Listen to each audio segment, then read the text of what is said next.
Sadguru Nath Maharaj Ki Jai, and welcome to Jagadambe Reads Mahabharata 164. As you may remember, the Pandavas were going up the mountain to meet Arjuna. It was a pathetic sight. Yudhishthira, unused to rough life, was trying with great difficulty to climb the mountain. His heart was filled with just one thought, the thought of Arjuna and meeting with him. He wanted to see Arjuna, who had gone to learn all the astras so that they could win the war. They talked of nothing else. They reached the ashram called Badari, where the rishis Nara and Narayana were reputed to have performed their penance. Yudhishthira said, "I cannot go any further. My body is burning as if with fever. My breath is coming in gasps. I feel faint." Even as he was saying this, a sudden darkness fell. The sky was overcast by dense black rain clouds. There was a furious gale blowing in all directions. It was a terribly impressive sight. The earth, the mountain, and the sky were all enveloped in a mantle of dust. They could not talk to each other. The noise of the gale was deafening. They could not see each other. The sky had become so overcast. The trees were felled by the gale.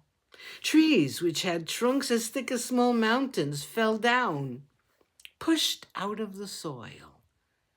It looked as though the sky were descending on to the mountain.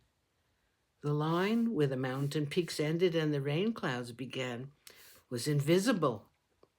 They had to make their way in the midst of the newly fallen trees and small hillocks, which were scattered all over the place. Bhima was strong enough to push the trees away from their path and to carry Draupadi too at the same time. But even he had to admit defeat at the hands of nature. The strength of the elements was too much to combat. Bhima sat down suddenly. So did the rest. The gale abated in its fury. The rain began to pour. They had never seen rain like that. The water drops were sharper than arrows. The storm was lashing the mountain with its fury. Awed at the sight of nature's fury and the helplessness of people against the rage of the elements, Yudhishthira sat stunned. He could not talk. He could only look. The rocks became dislodged.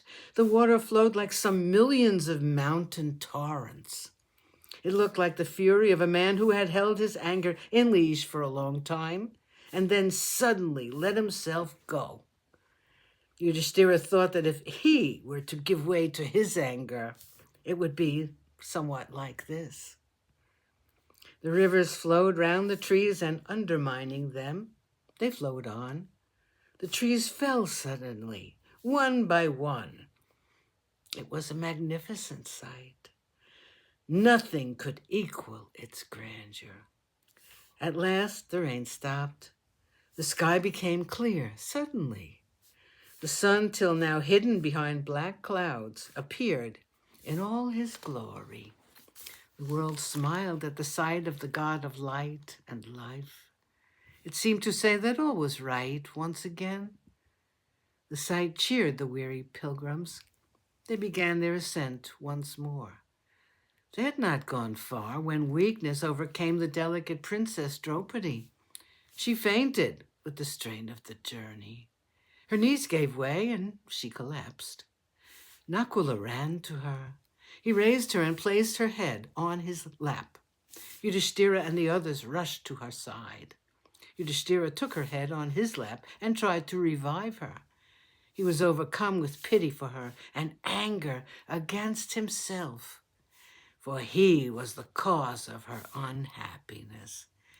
He had water brought and sprinkled it on her face. Sadguru Nath Maharaj Ki Jai. Thank you for coming. I hope you come again.